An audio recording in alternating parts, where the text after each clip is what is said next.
What do you make of New York's ex-police chief saying we need more bobbies on the beat? He's come over here. He's the guy that sorted out crime in New York City. He's come over. He said you're going all over the place here. You need more bobbies on the beat, more policemen, a visible police presence. There was something last week about some copper in London who was sat on a bench, and he was asleep or something. Oh, yeah. And people were like outraged because like he should be looking after England's people, not nodding off on a park bench. Which is a bit daft because they were shouting he should be looking after England's people. Was this the 16th century you went back to? What do you mean he should be looking after England's people? Wherever he was, if he was in like a park somewhere, they were like really annoyed because he was asleep. But sure. He was probably undercover. No, but the thing is, if there would have been any trouble, I'm sure he would have woke up. Yeah. If there was any if someone needed help and he screamed, he would have woke up. So I don't know why they were having a go at him. Yeah. And he might not have been there at all. So it was he probably have his radio turned on, didn't he? Yeah. Listening to Heart. So you're not concerned then that there's not the crime's going up? I think there's enough. I see quite a lot of them whizzing around. Okay. You're happy then? Yeah. As long as you're happy, Karl. So you don't think it's too much crime? No. Just the right amount of crime. Yeah. What about the fact that new gambling laws give Blackpool the green light to become a British Las Vegas? What do you make of that? Are you a gambler? Little bit when I go on holiday, like going in the arcade and having a little flutter. Sure. What's your favourite? I have a go on the fruit machines. Yeah. There's a good one called The Simpsons. Right. Is that your favourite? Yeah, it's quite good. Is that a tie-in with the TV show The Simpsons? Yeah. Okay. Will they make Blackpool the next Vegas? I don't think so. No, nor Can't do see I. it happening. No. You been to Blackpool? Yeah. What was it? It's a bit rank. Is it? It is a bit rough. Needs a lot of work doing on it. Yeah. No, that won't happen. Okay. And you're not worried about this encouraging gambling, generally? Gambling's not a vice you're concerned about? If you're a gambler, you're a gambler. Do you know what I mean? If Blackpool isn't done up, they'll go somewhere else to have a flutter. Sure. So it's not going to make any difference. Okay. No. Okay, it's really good. It's not an act. What is your view, Karl, on New York's former mayor becoming Sir Rudy Giuliani? Sir Rudy Giuliani. Is he happy with it? He appears to be pleased with it. Let it go ahead. Fair enough. Okay. Go ahead. Oh, he's genius. Okay. Is he happy with it? He's like your nan. Yeah. What do you make of a cat that's been cloned in a secret 2.5 million research project? To find out what? If they can clone cats, yeah. Have they had to hurt it? Sorry? Have they had to sort of hurt it to do that? Have they had to hurt it? Yeah, or is it just scraping its tongue for some stuff? I think the cat's fine. The point is that they're cloning another creature, which is potentially very dangerous. Have you seen that film where they bring Hitler back?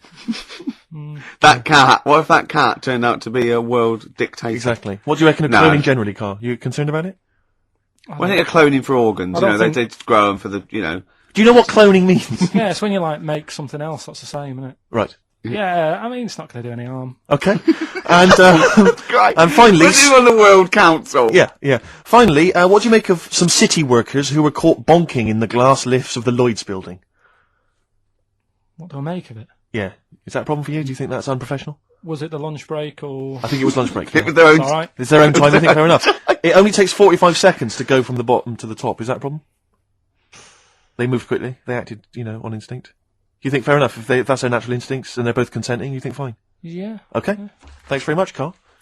Thanks very much, Karl. Apparently now available, £1.5 million apartments available on an exclusive ship which sails around the world. Yeah, it's like what do you make of that? It's a huge thing, and you live on it, and it's.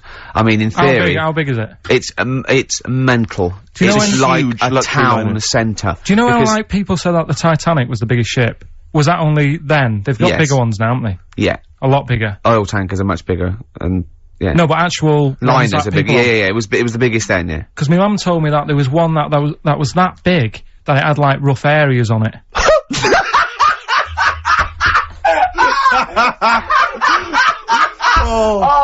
Oh God! Don't go starboard. Oh God! No, but do you know what I mean? Right. It was like we're thinking of moving. We're seeing the captain. We're thinking of moving to a nicer area. Oh, yeah. I've heard they're very rough in aft. Oh God! Oh, that's they steal your tyres. A ship's so big there was rough areas. Oh, how big is this one that you're talking about? Well, I don't know. It doesn't give me the specifications here, but they're huge. They're huge. In theory, I mean, it's that thing with, it's obviously marketing, but, they're gonna, solve, the, overpopulation crisis where soon we'll all just be floating around the sea, but. Yeah. I can see that, because I mean, think about it, right? I've been talking to Ricky about it. I was hoping to buy somewhere in London, but there is no way in this world that I can afford it, right? And you look at all the wasted space, like with the Thames, all it's doing is like collecting crisp packets and stuff and Coke cans, and people have to clean it up. Whereas if you got a load of boats on there, problem solved. Yeah. Would you live on a boat? Solved. What's his name did it, didn't he? What's that programme? Is it Bergerac? Noah. Oh, Bergerac? There was one where he lived on a boat. I think it's quite... That was Shoestring. Yeah, I'd give it a go anyway. Noah! I'd like to see you, living in the air, maybe in a giant hot air balloon. Yeah, alright. But, no, the boat thing, because it is gonna get bad as well, isn't it? They're saying that the water's melting or whatever. The water's melting, The ice is melting. Yeah. And there's gonna be more water and less land, so in the future, it's probably gonna be the way we're gonna be living, isn't it? Have you seen that film Waterworld? Nah, I don't fancy it. Because that sort of predicts that, yeah. What, are they saying that the ice thing is Exactly, yeah.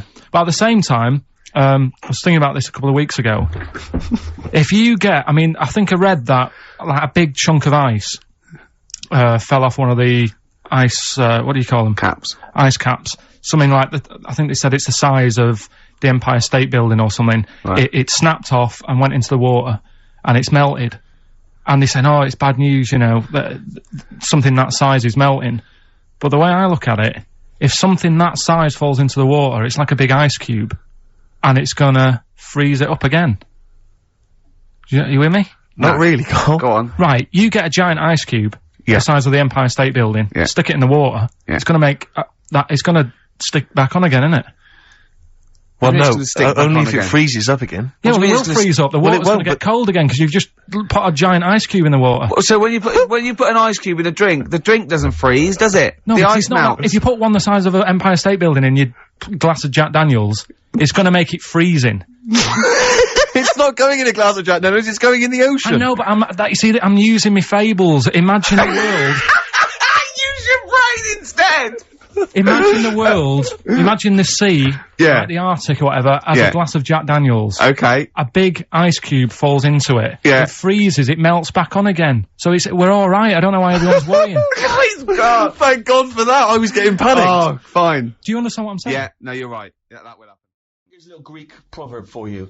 A society grows great when old men plant trees whose shade they know they shall never sit in. What do you think of that? That's amazing. Can you say it again? Say it again. A society grows great when old men plant trees whose shade they know they shall never sit in. Do you understand? Yeah. Just saying, they're planting a seed, they grow a tree, but trees take ages. Yeah. It takes a long time. Yeah. That old fella's not going to get any joy out of that. Right. But, if he's lucky, the fella next door might have done the same years ago.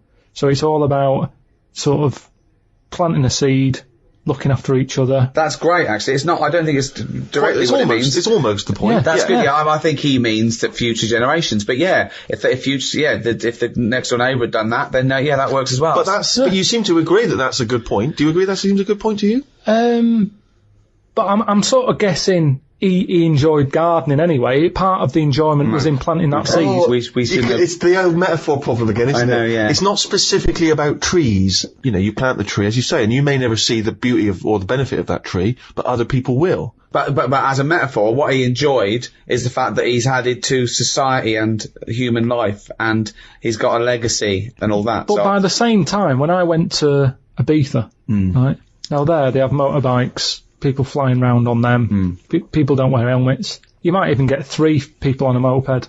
I saw a farmer with a goat in a basket. They don't care. They're whizzing around at high speeds. A lot of deaths there. Yeah. And they'll have a lot of them see those areas where someone's come off, been killed, people put flowers there. Yeah. And because that happens a lot, it's a lovely green island. Now here, we're saying wear an helmet. You're saying that all the deaths make it nice because it makes it lovely. Because there's loads of flowers So everywhere. with death comes beauty. So that's another metaphor, you can have that one. That was one of the most tortuous things I've ever... That was extraordinary. But look at London. That was extraordinary, Carl. Right, Carl. Well, look at London, though. Let me finish my point. Let him finish his point. I'm intrigued. Right, London... Councillor with his clipboard, need a speed bump here, I saw someone doing 35. Put some traffic lights there and a pedestrian crossing. Pelican crossing there as well. And a speed camera. Right. Horrible and grey. Okay. No flowers. But you still see flowers left behind where people have died in terrible accidents. They're not very good ones. They're stuck to a lamppost with elastic band round them. They don't look nice. He's knows the quality of flowers. Yeah, but the point is some 15-year-old got run down and you're disappointed at the quality of the flowers. Look at this, Suzanne. Fella lost his head here. Geraniums? Fella lost bloody head. Well, that's so we have to encourage gun crime so that people will get shot in inner cities and then we can put flowers up and beautify the area. Is that what you're saying? If an area's nicer to look in, nicer to be in, if it's nicer looking, you don't get people speeding around like lunatics. Because they go, I'm not in a rush, I'd quite like to slow down. This is so complicated. So now what you're saying is because an area is grey and gloomy, people speed around to get out of it. In the course of doing that, they knock people down, but then flowers are put up, which then makes the area beautiful, thus stopping people driving around at speed so death no longer occurs. Well, they keep after getting out of their cars to put down flowers. And they get knocked down. Yeah. By other people on their way to put some flowers down. Yeah. Just sometimes people have to die, don't they? There was a fella outside our house who hit a lamppost. He had a helmet on, but his head come off. You made me laugh at a man's head coming off because the way you said it. But that's the thing. He had a, oh God! There's a man died in a house. He had a lamppost, he had a helmet on, but his head come off. So you're saying that because in that one instance, the helmet did not save his life. His head was in great condition. It's just not attached to his body. And that's what I'm saying to you. Sometimes people have to die. How far do you take all this stuff of you know, safety gear and slowing down and wear bright clothes at night? And it's just too much. Very important point, you see. We give people crash helmets. We give them, you know, seat belts. We make them wear that, right? Do you think that's right for a start? Do you think someone should be made to wear a crash helmet? They're only hurting themselves. Crash helmet. I don't think you should get fined for not wearing one.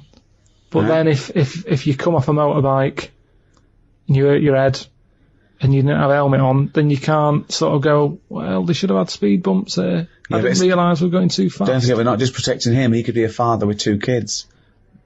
So you're going, let him, if he doesn't want to wear a crash helmet, let him get brain damage.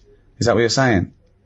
I'm just saying, we're over the top in this country. No, but you're saying, if you're saying no, if he doesn't want to wear a crash helmet, let him not wear a crash helmet.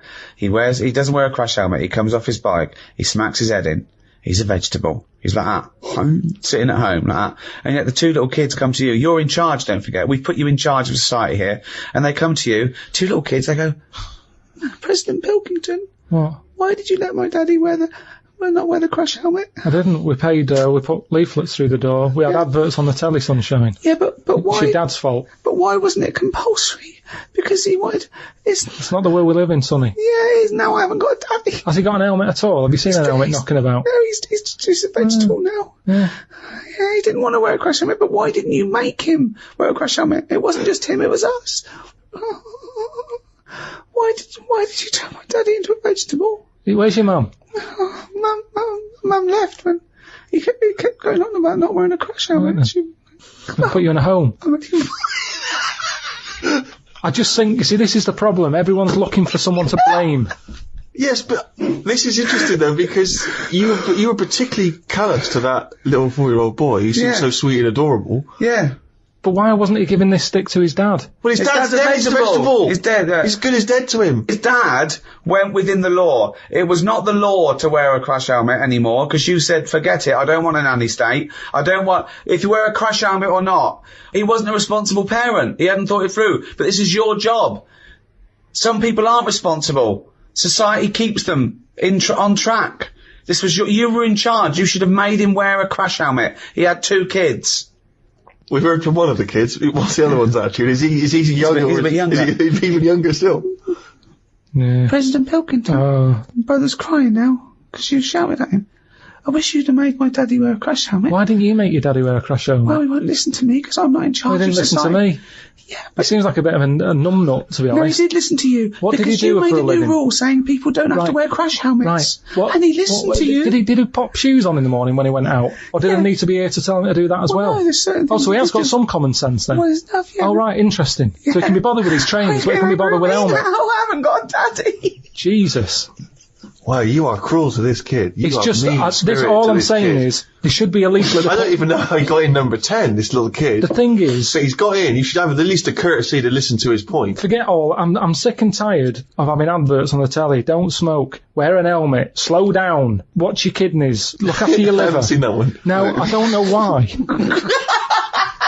Why can't they just put a leaflet through saying, hello everyone, use your common sense? Yeah. That's all I'm asking. because- That's what I take Because out some as people don't president. have common sense. Everyone's Some got people common are sense. fucking idiots, Yeah, mate. It's not my fault That's then. why there's that's Not why my there is fault. a government. If we let people, they'd be fucking idiots. They'd be eating turkey Twizzlers and fucking watching Big Brother and X Factor But they all are day, doing. They are and they're doing. letting their kids run riot in But the they street. are doing. Some families do just eat turkey Twizzlers. Yeah. There is little knobheads on bikes playing out till God knows what Exactly. hour. So it's happening anyway. But Yeah, then- but that's no argument, is it? It's happening anyway.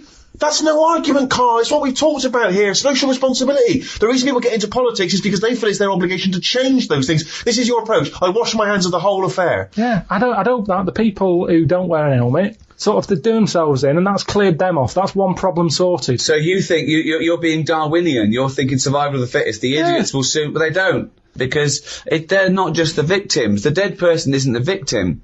It's the a very good example is okay, we've talked about it before. People who smoke know that it's dangerous. We know now that smoking gives you cancer, but why is that still legal? And yet people know that and they still smoke. Fat people know that they're going to get out of breath and clammy, and yet they still eat more. They get depressed, they're eating more. They know that they're going to be constipated for a year and a half, but they're still shoving in chocolate cake instead of carrots. But because that's what I'm saying. Why don't we stop them? Why don't we stop fat people eating? If you've got a smackhead and you really love him, you intervene, you grab him, you put in a cupboard, you go, you're not coming out. He goes mad for about a year, then he thanks you for it. Yeah. So lock fat people in a cupboard.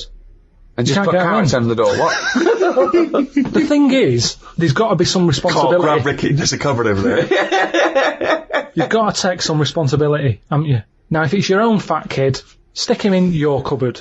But what I'm saying is, as a counsellor, I'm not spending taxpayers' money on cupboards to put the fat kid in. Listen, are you disappointed by the nation that a third of us are apparently unaware of St. George's Day? 23rd. Is St. George's Day the one with the snakes that we've talked about? No, that's... Are you one of that third, do you think? St George is the patron saint of England who killed the dragon. Yeah, I mean, there's too many of these days, isn't there? That's the problem. If you make it a bit more special, like Christmas, so you buy presents and that for each other, then people will remember it. But there's so many these days, with Easter and Pancake Tuesday and all that. So, it's not surprising. I think as time goes on, we'll find that a lot of these days will just disappear because, people are busy. There'll be new ones, won't there? I don't know, people There'll are be that like busy. Gareth Gates Day in 50 years' time. It's just weird. I mean, I remember being a kid, right? Going out on a Sunday and shops would be shut because it was like, the day of rest and all that. People don't care now. It's like, well, we can make some more money, we'll open the shops. Yeah. Do you know what I mean? Is that a good or a bad thing, Karl? It's good, because I remember I used to have to get up early to go and get some bread if we didn't have any in. Because the shop would only be open for a couple of hours in the morning. Yeah. Whereas now I'd be able to... Yeah, I have a remember lie that. I remember that. Shops, and you couldn't get aspirin and stuff, Exactly. certain things, Yeah, nightmare on a Sunday afternoon. Yeah, So- that's right, yeah. And pubs didn't open till 12. Do you remember space operas? Yeah. Yeah, shut up. Can I ask you something? Go on. Okay, I've got a little list of things. What do you think of, like, those pug dogs that are bred and they can hardly breathe? Evil. Yeah. What do you think of, gays? They're alright. Do you know what I mean? Just like straight people, you get bad ones, you get good ones. Exactly. The pension crisis Sure. is going to force Britons to work into their 70s, Karl. You might have to carry on working into your 70s before you can claim a pension. I think it's a good thing. Because you see a lot of old people who look bored. Okay. And I honestly think if you keep your brain busy, Yeah. you'll live longer. Yeah. It's only when you actually shut down, right, that's when your body sort of dies because it doesn't feel it has a purpose. It's like if you've got flu, keep going to work. If you have a day off, you just feel worse. You'll mope about at home. It doesn't do you any good. What about whatsoever. where do you draw the line there? What if you say lose a finger? Pop into work? Depends. If you can't concentrate because it's painful, But what if you're a typist? Or you're not going to pianist? type as many words, but you'll do more at work than you would having a day off at home. Sure. Okay. Tony Blair turning trendy with his Paul Smith designed naked lady shirt. I don't know if you've seen this. It's the one with the pictures of naked ladies on the cuffs. And, I mean... Okay. And finally... how's that? See, this is what annoys me about this feature. It's just, what's that? So what? Yeah, but it's the Prime Minister of this country wearing a trendy shirt with naked ladies on the cuffs. All right.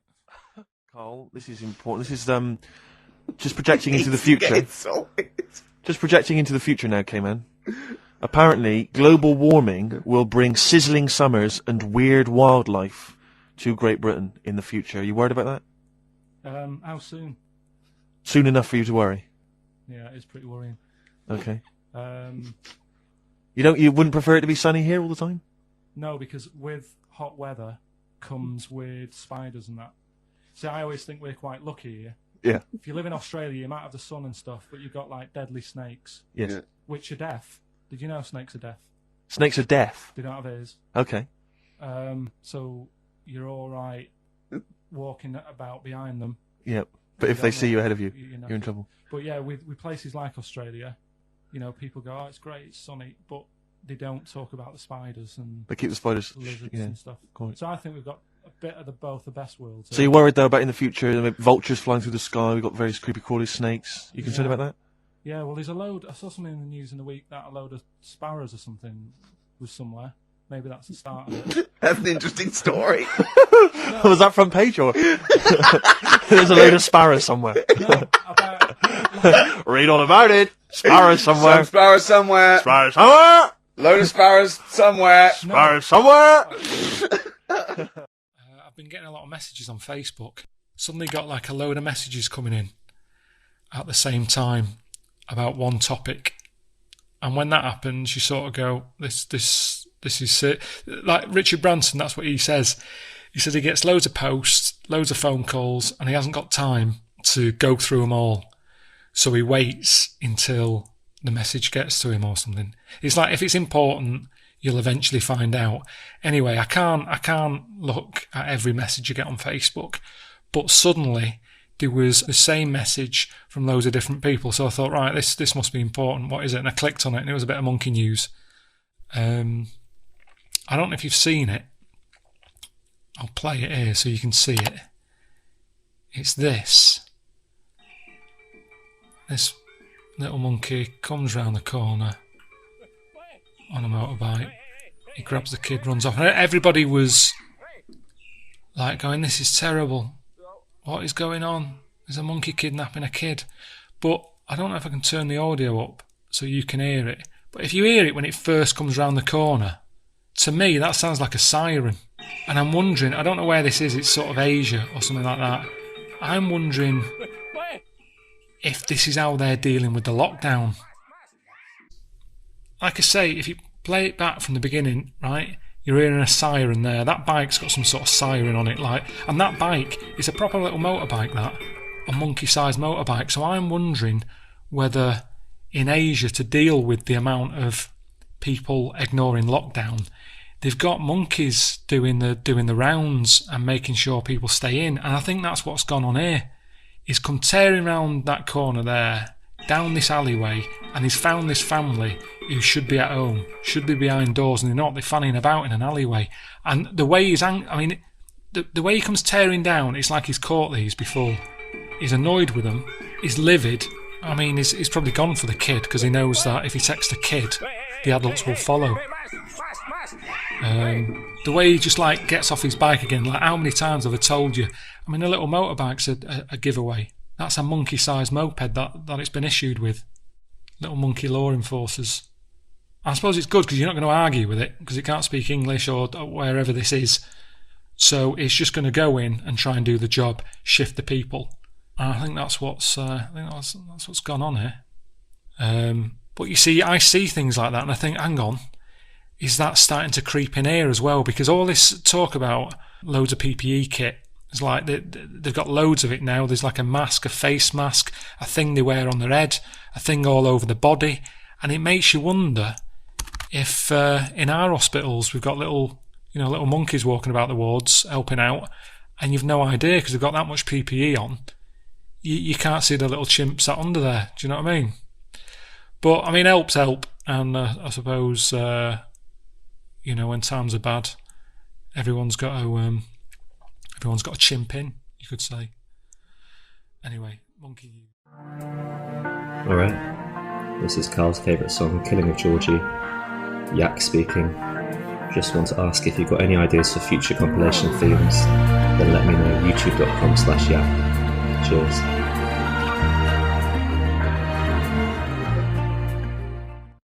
Apparently, there was a crook that got a security job at Heathrow. Right, he was a crook and he got a job at Heathrow. As robbers steal another £2 million. Apparently security down there is lax. Yeah. Is that a concern for you? Is this another Yeah. 2 million? Yeah. Why is all this money at the airport? It's those sandwich shops. You know how they're really expensive, the sandwiches when you're in a plane. They're like £2.50 for tuna, which is ludicrous. Yeah. That's basically the reason. What do you mean, why is all this money at airports? What is it doing there? Why? Have a go. No, have a go answering this yourself. Why is anything at an airport? It's going somewhere. Or coming in from somewhere? Yeah, but money, you can sort it out through the bank, like phone banks and that. Have you done commerce? You know a lot about paying bills and writing out checks. Yeah. Tell us about Kellogg's. What was it like? What was in the factory? Was it just like squashing bits of corn? Pretty boring, really. Just loads of conveyor belts, boxes of cornflakes everywhere. Just what you imagine. Yeah. So is it more, this is where you might be working? This is where you're likely to work? Possibly. There was 2 trips. There was that and a trip to Manchester Evening News. Okay. And I left that early because I had a job in Cordon Bleu. In Kellogg's. Cordon Bleu, what's that? It's like a supermarket.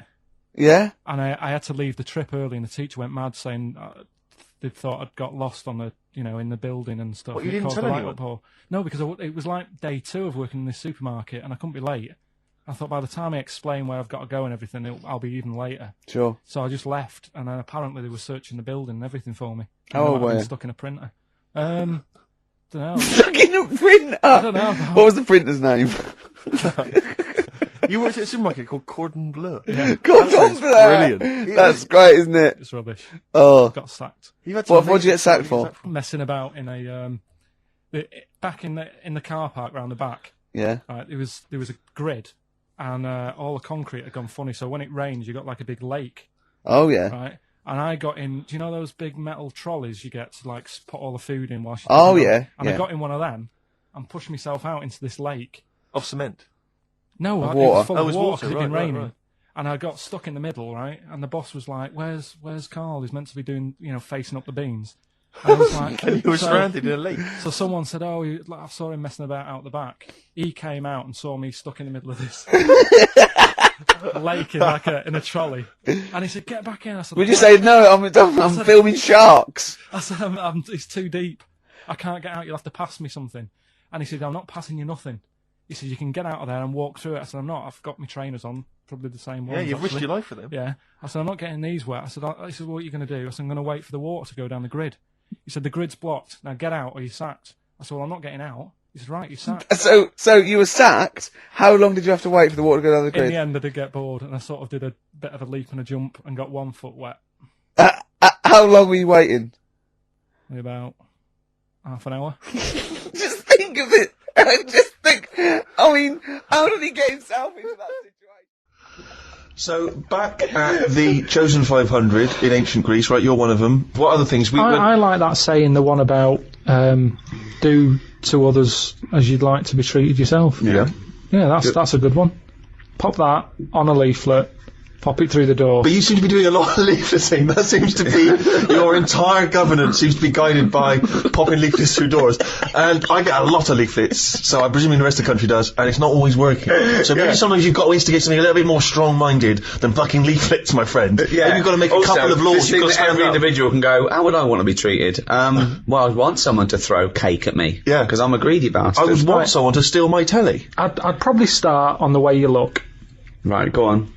I'd just say, right, you know, make an effort, tidy up your house, and I'd have some sort of. I'm poor. Doesn't matter. You can still tidy up. Can we get better houses then? Because well, look after the one that we've let you. Yeah, Get rid of that old mattress that's in your garden there.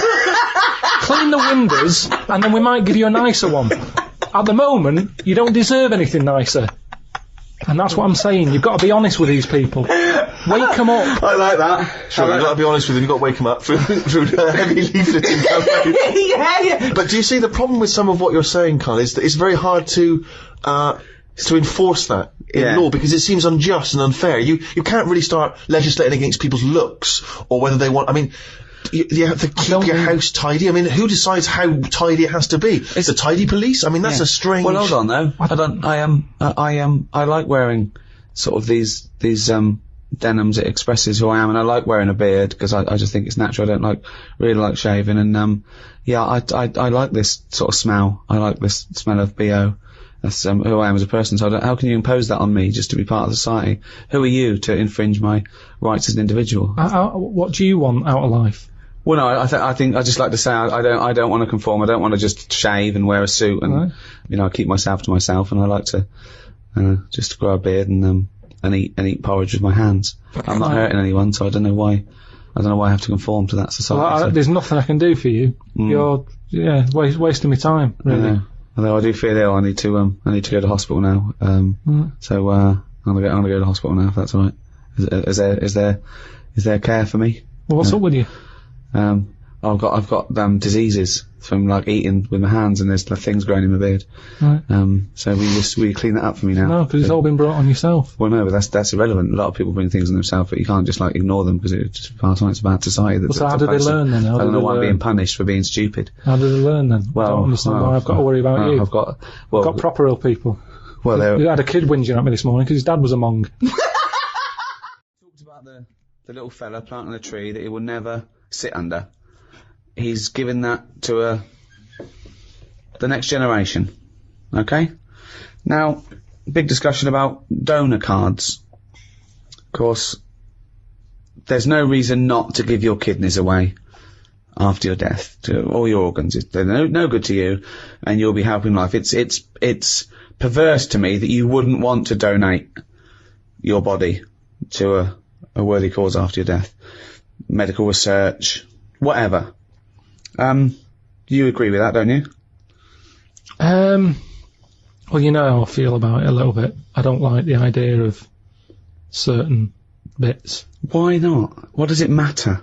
Just because there's certain bits that are really personal to you, aren't they? No, there's not. What bit is more personal than another bit to you? Well, like I've said, my eyes. They're my eyes. They see stuff I like.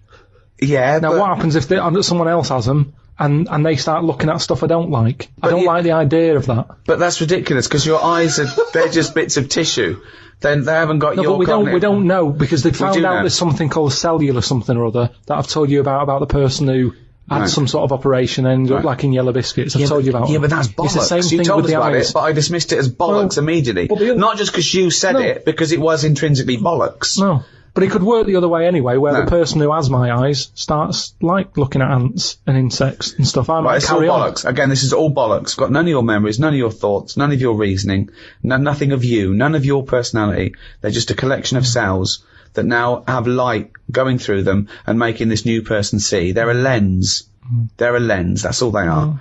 So there's no reason why, this was the crazy thing, isn't it, when people started saying that they wanted their organs to go to a particular race of person, and obviously that's illegal.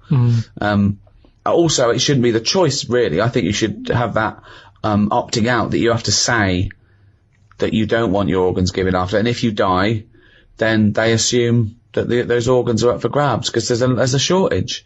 So what do you think of that? like I say, they can have certain bits. They're not having the eyes. I think that's fair. What can they have, the cock and balls? I prefer it if they didn't. You're saying no one's going to have my eyes or my cock and bollocks. What if the tables were turned? Yeah. What if someone said, "Karl, you've lost your cock and bollocks in a terrible accident. It's all right, we put some flowers at the scene of it. It's brightened that area up." But we found a donor who's happy to give you his cock and bollocks. He's dead, but his cock and bollocks we kept on. Would you accept them? They're absolutely lovely match. Better than yours. Yeah. Bigger, younger. Yeah, go on then, I'll have them. You'd have So you would you'd have someone else's cock and bollocks, but then you wouldn't donate yours to someone else. What about this? What if you discovered later, right, that the person who donated the cock and bollocks, right, was a sex pervert? was a homosexual sex pervert? I don't think, though, that I'd bother looking into the history of these cock and bollocks. It's not like, You'd accept them willy-nilly, but what if you just found out by chance? That was his name, willy-nilly. That was his stage name. And What if you found out by chance? How do I find out by chance? What's the scenario They there? say, well, the doctor goes, I should tell you, I know you believe in a load of shit about yellow biscuits and bollocks like that, so I'll just tell you in case anything goes weird, this was a sex pervert's cock and bollocks, so if you find that you're sticking these through letterboxes, don't worry, it's not your fault.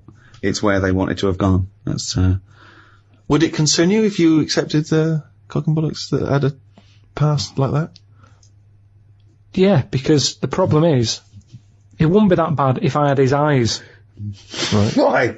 Because then I'm seeing what he wants to see, and That doesn't make any sense at all, Karl. But unfortunately, it makes no sense at all. The match is wrong. The eyes don't go with the cock and bollocks anymore. I don't know. So something's going to lose out here. Either the cock and bollocks, they're not going to get what they want anymore, or the eyes are going to be upset. So are you scared of the idea, to go back to your yellow biscuit analogy, that the cock and bollocks you inherit, that whatever the previous owner did with them Lives on. That scares you, does it? Okay, there's one final scenario here, Karl. Okay.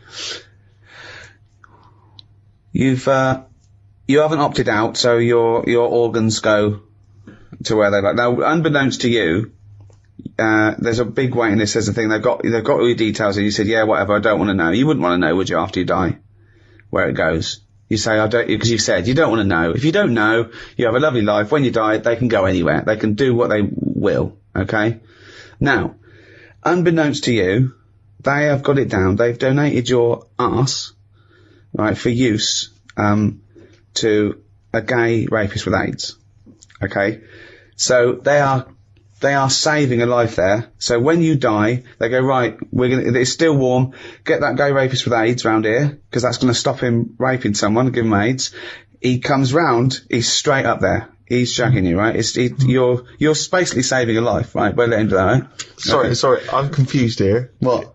Why is the gay rapist with AIDS got the arse? He's still connected to Karl. They've donated the arse. So when Karl dies, the doctors go, right, we're going to stop a terrible thing here. So the gay rapist can shag the arse? Yeah, he shags Karl, gets out of his system and goes, phew, that stopped me.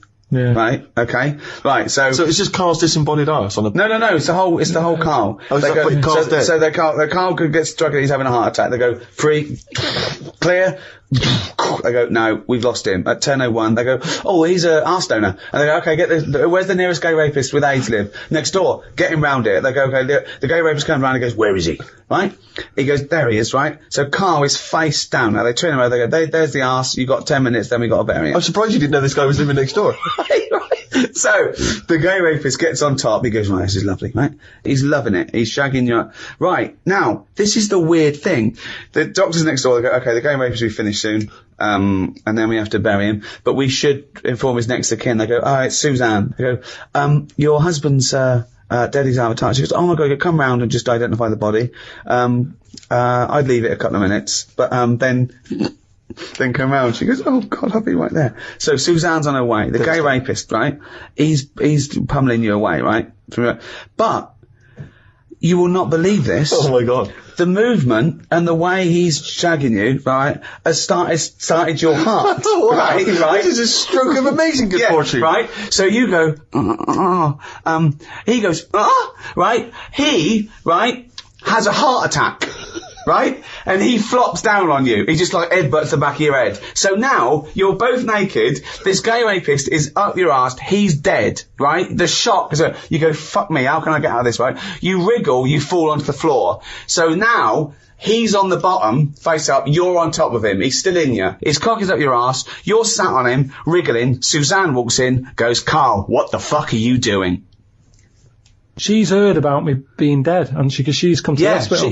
She goes, and they go, he's in there, and she goes, he's not dead, I can see him. They go, oh, it's been terrible. She bursts in, there you are, on top of him, wriggling to try and get his knob out your arse, right? You're sitting on a man who's dead.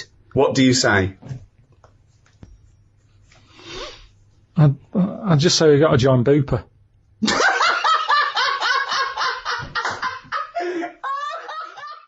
Hard, isn't it, to imagine yourself a different period in time and how you would have reacted.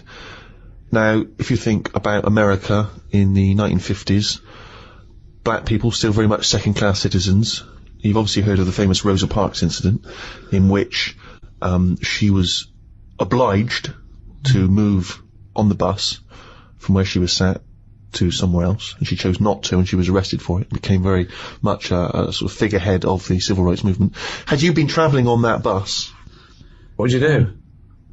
And am I far from where I'm getting off? Yeah. So once again, you can't just nip out at the next stop so you can wash your hands of the whole affair. No, you're on that bus. You've still got a number of stops. You live further away than Rosa does because you've got a lovely big house, whereas she didn't have a lovely place. She can't afford it. So you've got to stay on that bus. You've seen this now. You've seen this bus driver demanding that she gets up, gives up that seat.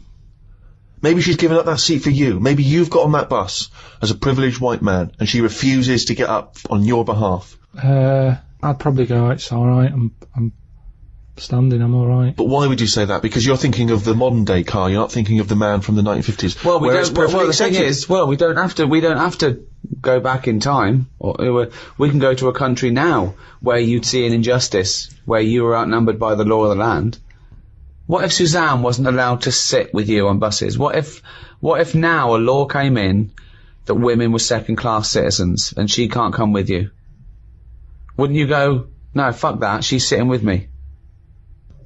I'd say we're only going around the block. We've been to the shopping centre. Be home in 15 minutes. Can you take that bag with you? Because there's no one sat next to you down here. I'm a bit crammed in up here. There's more blokes on the bus. I'll see you in a minute. It's not a big issue. I've done it on the train, where I've booked tickets and they've ended up being different tickets. And I'll go, I'll see you in an hour and a half. I've got an iPod. But so you went first class and that's luck. That's luck. That's circumstance. One is policy. Surely you can see the difference between a principle and a bit of luck. But it's what you get used to at the end of the day. I mean, I'm not walking past them and slapping them on the back of the head. I'm getting on, and it's just that's where they sit, that's where we sit. Like men and women going into a separate toilet. Karl, let's put this to I mean, obviously, this is too much for your head to... You're on a bus, right, and there's a few white people, and they're... I'm the driver. And they're being racist to a black kid. Right, I'd go, if I'm driving, I'd go, listen, lads, stop that, will you? If you're going to be racist, can you get off at the next stop and do it there? Well, you know, we've all had a tough day. It's the end of the day. We just all want to go home. We've all been working. Right. He's not in your way. He's sat in his own seat. Sit back. Calm down. Had enough. But what if they said, no, we usually sit there. We want that seat. Would you think the black kid's a troublemaker? Or would you go, come on, just move, mate. It'd be peaceful. I'd go, what do you want to do? Do you want to move so this is calm down? Or No, you shouldn't say that. He doesn't matter if he wants to move or not. It's his right not to move. Do what you want, then. If you want to stay there and fight your own corner. No. He wants to stay there. Don't you surely you want to be on the side of right. I'm just doing my job here. I'm sat driving a bus. I'm driving a bus for 30 quid a week here. I'm getting a load of grief off some people at the end of the day. But think bigger than the bus rule. It's not just a bus thing, alright? Just imagine that you're not a bus driver. Alright? No, but that's what we're talking about here. But yes, but Ricky's trying to make a point. It's an analogy again. It's about you taking some kind of responsibility that could put you in harm's way. Yeah. That could mean that you've got to stand up to danger or to bullies or to aggression. If someone's attacking Suzanne, she goes, Karl, help. You go, no. No, I Of could course get I her know, here. because I know the full story here. But this is what I'm saying What do about you mean you know the full Rosie. story here? Rosie, what's it? I'm just saying, she sat on the bus. How did it work? I'll She tell got you on the how it bus. worked. She sat where she wanted. No, I'll tell you how it worked. The middle section of the bus, black people could sit there, but it was up to the driver's discretion to change where black people could sit, depending on the number of white passengers that got on. So she sat in a seat, some more and more white passengers get on, so this bloke decides, well, no, actually, this is no longer the black section, there's no black section, because there's enough white people, you've got to stand up. And she decided, no, I'm not going to get up. It's my right to be able to sit on this bus, as a person, as a human being, not whether or black or white. And that was why she got arrested. Well, she lost in the end, didn't she? What do you mean she lost in the end? There's a black president. Yeah, but it's not because of her getting on a bus. That's just because times changed. Yes, in a way it is. I don't know. Because It she is. became a spearhead of the civil rights movement that was had spearheaded by Martin Luther King. All those little things go towards change. On a different bus, on a different day, it might not have turned out that way. That's what I'm saying. It might have been, someone else who goes, get off, who's been in a right mood, might have been in the pub all afternoon. And she's there going, I'm not moving, and he's fed up, he's up to here with it. Sorry, He's been so working she's all pissed week. up there. She's pissed up now. No, the been watching person the sat rugby. next to her Yeah. might have even been a black bloke who's been working hard. And he's like, I don't want this. But it's interesting you say The that. bus pulls over, the police are called in. But you say this, it's interesting you say that because in the Rosa Parks incident, there were a number of other black men, all of whom did stand up. I think 5 of them were there, and 4 of them stood up, and she stayed sat down. So there was 4 people there who did choose the easier route, the easier life, and she stayed sat down, and she's the one who went to prison, and she's the one who's remembered because of what she did on that day. It's difficult, isn't it? If I was on there, I'd weigh her up. Is this woman doing this as like a good cause, or is she just a trouble causer? Because she just seemed like, I'll do what I want. Now that's fine. You'll always get people who do what they want, and they do change the little rules along the way. But I bet when she was doing it, it wasn't like a big stand up, this is the day I'm going to do it. It's just happened to, she was fed up that day, she didn't want to get up. Lazy. She might just go around law breaking all the time, and she's remembered now because she'd made a change about bus seats. But when she got up that morning, did she say I'm going to do that, or has she been fly tipping before she got on the bus? This is what I'm saying. Is she just No, she's not a troublemaker. She's someone who already had a burgeoning interest in the civil rights. I mean, I really thought the Rosa Parks incident was pretty cut and dry. The fact that Karl's managed to find an ambiguity in it is extraordinary. I love it. Tell me something else about Rosie Parks. Oh, for God's sake. I don't know what she's got to do to win you round, Karl. Honestly, I didn't realise it would be this difficult. Hang on, I just want to recap slightly. So there was a family, and who had the horse in the family? It was... Because you lived on an estate in Manchester. So the mother was a right pig, apparently. I don't know whether that's You don't relevant. need to go that far. But what go I'm on. trying to do is make a picture for you so you understand. What does she what a look picture like? it Who is. did she look like? Bit of a, and no disrespect to her, bit like Pauline Quirk. Quirky, yeah. Right? Okay, I knew you were going to say that. Yeah. I knew it was going to be Pauline. Did she have any tats? Did she have any I've tattoos? never got that close to her. Okay, all right. So who had the horse? Was this her son or her No, husband? her daughter. Her daughter had stolen a horse. Yeah, from, I don't know where, I think it was some stables down the road or something. And they kept the horse in the house with They them. kept it in the house. Did But they didn't get have caught? it for long. No. So, and you said you were in the house one day and you saw the horse No, in there. what happened was, I was, they did this thing at school about raising money for charity, right? For some local charity. And they said you can do anything to raise money, and they came out with all these ideas, and I thought, that's good. What was the charity? But I don't know, I thought, forget the charity. Yeah, that's I'm just a a good charity money-making here. idea. So- You're a charity. So I asked my mum for some, because she used to have a lot of flowers around the house. Sure. I said, can I just take some snippings off them? And I'll go and buy some plastic cups. And got some soil out of the garden, planted the bits of plants in them. Yeah. Got a tray. Yeah. Had about 25 plants on it, selling Yeah. them for 25 pence each. Excellent. Did you sell any? Yeah, so loads. So did you just cut, you didn't just cut them and stick them in the Yeah, they soil? want to survive. Oh. But I think people sort of thought, well, good on him for trying. But anyway, so I went round to theirs, because I thought their house could do with a bit of colour and stuff. Yeah. Because it's a bit rough. So as I went... The horse went, thank God for that breakfast. They've been feeding me kitty cat. So I got up to the door, and they opened the door, and it was one of them houses where no carpet, Yeah. A horse in the living room. You know. We've all been there. and the horse was walking around the living room. Oh. I looked quite happy and everything, because I always say that about animals. Black Beauty right? was on. Yeah. Well, think about it, right? If you were a horse, where would you rather be? In a little wooden hut with a load of hay, or in like a house with a Central heating. 3-piece suite and a telly and that? Telly and that. No, but I was saying this the other day, And an Atari. right? I was walking through London. the other Commodore day. 64, rubbish. Exactly. Walking through London with Suzanne, right? Yeah. And you know, like homeless people always have dogs. And she Yeah. said, "Oh, I hope she looks after it." I said, that dog is happier than most dogs. Right. Because people always walk past and give it a pat on the head. Yeah. It's with its owner all the time. Yeah. It's out in the open. It's not locked up in a house. Yeah. It doesn't You know what I eat, mean? but other than that. No, it does eat though. They're always all right. So that's what I was saying. I think this horse was doing all right for itself. Do you know what I mean? Well, not many horses have got their own house. Exactly. For a start, But yeah. anyway, that's That's what by we the were talking by. about. Yeah. So anyway, this family, who's a bit what we were talking about. It was about cloning. Genetically modified kids Yeah. and all that Yeah. stuff, yeah. Right. Now, what I'm saying is, you could say, right, Steve, you could have a baby, right? And Ricky could see it and say, God, I want one that looks like that. Yeah. Right? It could happen, Rick.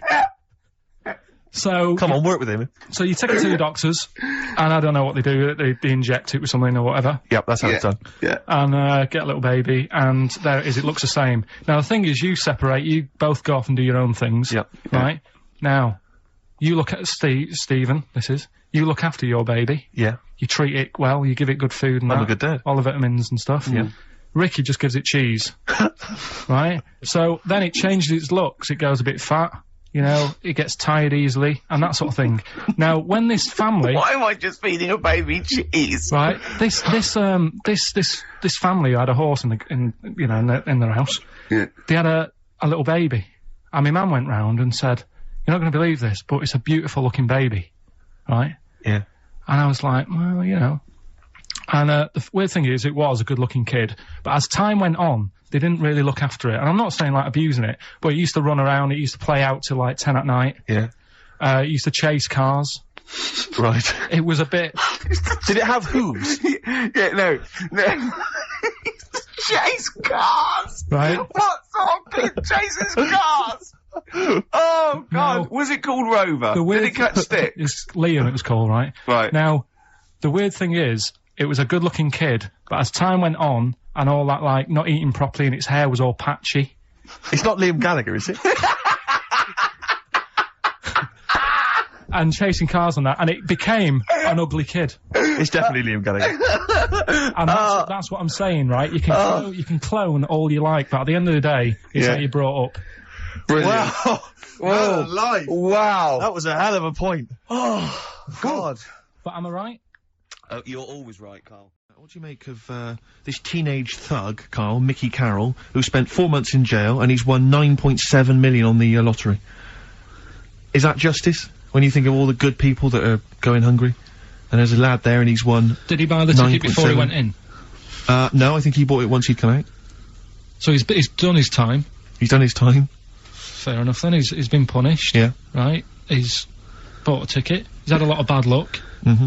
Now he's having a bit of good luck. Good luck to Right, him. next one. Are you concerned that now he's got all that money he could turn into like a sort of mastermind villain? Like a James Bond style villain?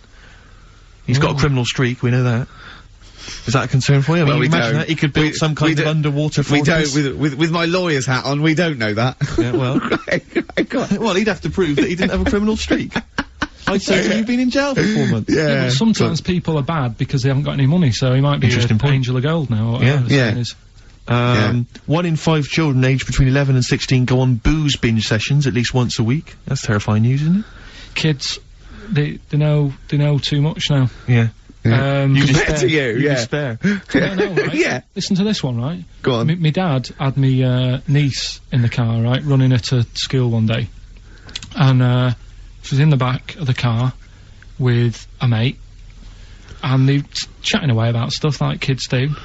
And they got onto the topic of one of the mates who they said, I mean, you've got to remember, my niece, this point, was probably about 5 or 6, something like that, right? In the back of the car, talking about My Little Pony, whatever it is they play with. Subject changed. Oh, that Lisa in our class, she's a lesbian, isn't she? Right. That was that's what they were talking about. Yeah. Chatting away about it. Just openly talking about Yeah. lesbianism. And probably, this is the topic that they're talking about in the pub when they're having one. Out drinking. Yeah. Yeah, but they might have thought a lesbian was a you know, a funny word or something. You don't necessarily know the ins and outs of it, do they? It's weird though, isn't it? Because when I was younger at school, you didn't like. I mean, you swore a little bit, but it wasn't like major swear words, and you sort of did a little bit of nicking, but nothing like they get up to now. I mean, my girlfriend, when she was about 7 or 8, she was walking to school with her mum, and she called her a C-U-N. Right? You are joking. No, she said, because she thought it was she said she thought it was a big furry animal. So she was being nice, and I remember, where'd you do that? Where'd you do that? Like, just heard it at school. So they might, you know, they might not know what it means.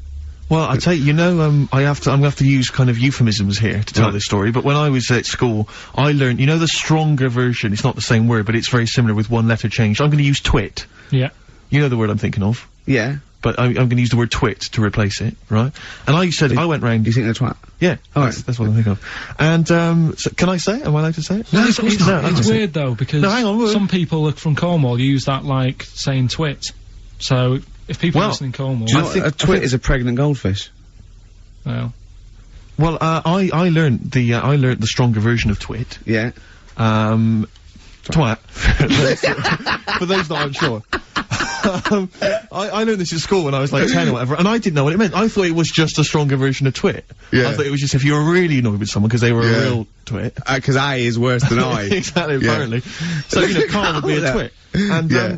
and so I started using this at home, because I didn't realise what it meant. I started using this at home, oh, you twit, you're a twit, and saying it to my dad, you're a twit, you know, but Yeah. not saying twit. Yeah. And my dad didn't know what it meant either.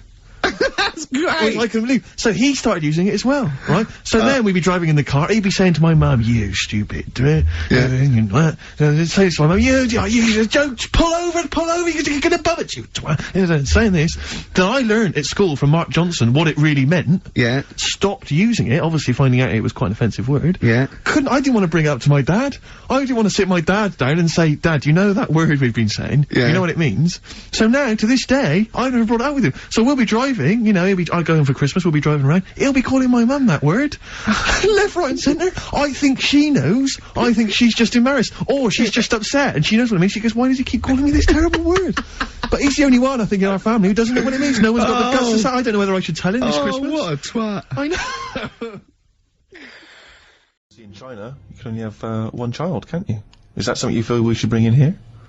yeah, I think we've got to. I don't know about one kid.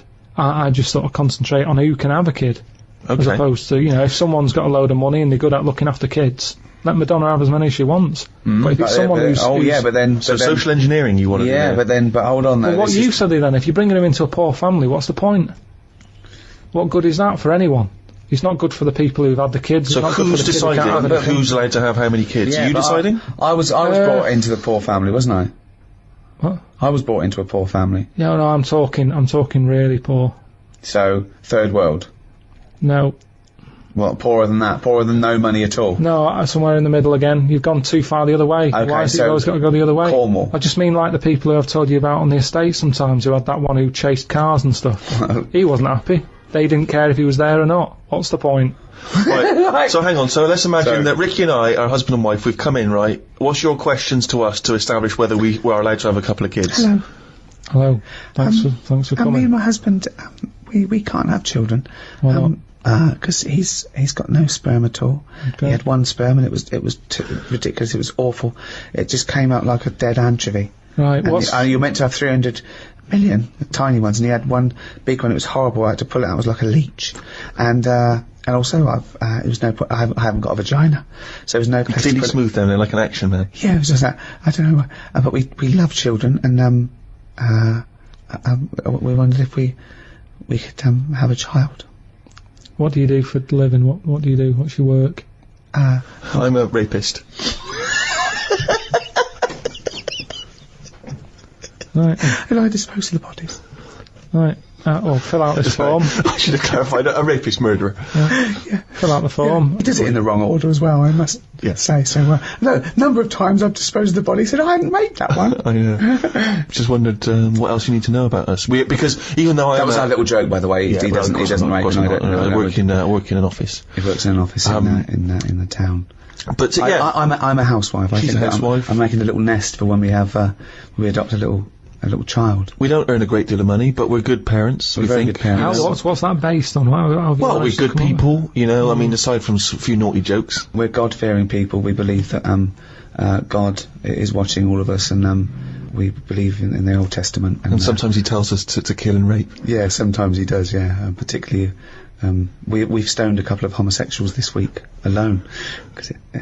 We're joking again. We're of joking course. again. Or We just a joke, don't. just We a don't joke. believe in God. We're from an atheist and believe that our time on earth is all we have, and then when we die, we become worms, mate. Right. Well, you filled out. But we've the form. already painted the back bedroom. That's ready for the little child. We've painted it black because we want our child to be a Satanist. Joking again. Little joke Joking from again. us. Little We want him to be an accountant, Yeah. gay accountant. Some would say the same thing. Only joking, of course. I think there's too much in society where people are pressured to be heterosexual, so we're going to try and make ours a homosexual. So we don't care whether you get a homosexual or a heterosexual, but I tell you, by the time he's 14, he will be as queer as the Ace of Spades. Right. So you filled out the form. Fill out the form. Yeah. We'll put that in, get it processed. Right. Okay, but what kind of questions are you going to ask us? None really. No, so It's just my job. you're happy. You're My happy with job us. to pass the forms on. We've passed the interview. Because that's the sort of world we live in now. Oh God! We don't want a child. We don't want a child, actually. But do you know where we could buy a knife?